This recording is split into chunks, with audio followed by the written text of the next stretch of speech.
ሰላም ጤና ይስጥልኝ ማርቲ ነኝ ባለፈው ቪዲዮ ላይ የጠየቁትን የምሳሌያዊ አጠያየቅ መልሱን ብዙዎቻችሁ ትክክል መልሳችኋል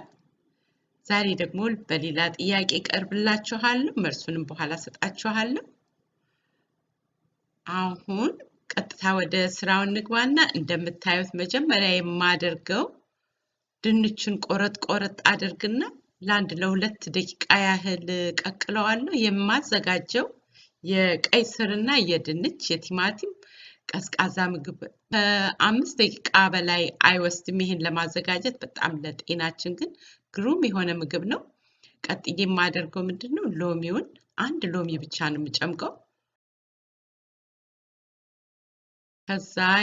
ከተፍ ያደረኩትን ቲማቲም ቀይ ሽንኩርት ቃሪያ ዘይት እና ብላክ ፔፐር ቁንዶ በርበሬ እጨምራለሁኝ በዛ ላይ ጨው እጨምራለሁ በጣም ቀላል ምግብ ነው ይሄ ለማዘጋጀት በተለይ አንዴ ቀይ ስሩ ከተቀቀለ እና ድንቹን ለመቀቀል 2 ደቂቃ ነው የሚወስደው ቀይ ስሩን ቀደም ብለን ቀቅለንም ቢያድርም እንኳን የበለጠ ቆንጆ ነው የሚሆነው ቆረጥ አድርጋለሁ እንደዛ ነው ያረኩት እኔ አሁን ቀይ ስሩን ቀቅዬ ያስቀመጥኩት አለ እሷን ቆረጥ አድርግና ጨምራለሁ በኋላ መጀመሪያ የምጨምረው የተቀቀለውን ድንች ነው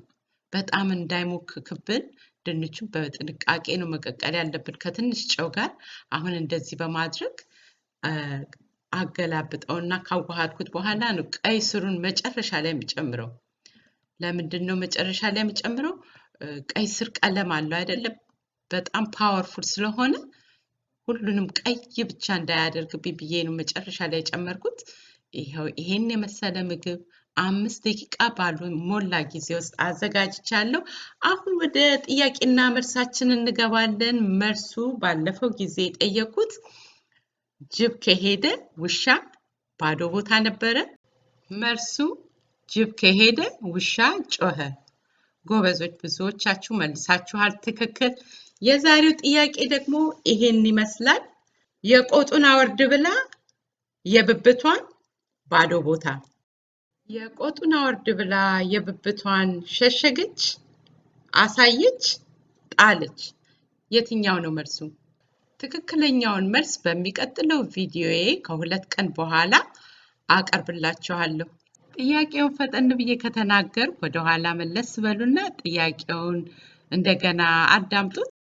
መልሱንም በኮሜንት ላይ ጻፉልኝ እንደዚህ ምሳሌያዊ አነጋገር እንዳቀርብላችሁ ከፈለጋችሁ ደግሞ እሱንም አሳውቁኝ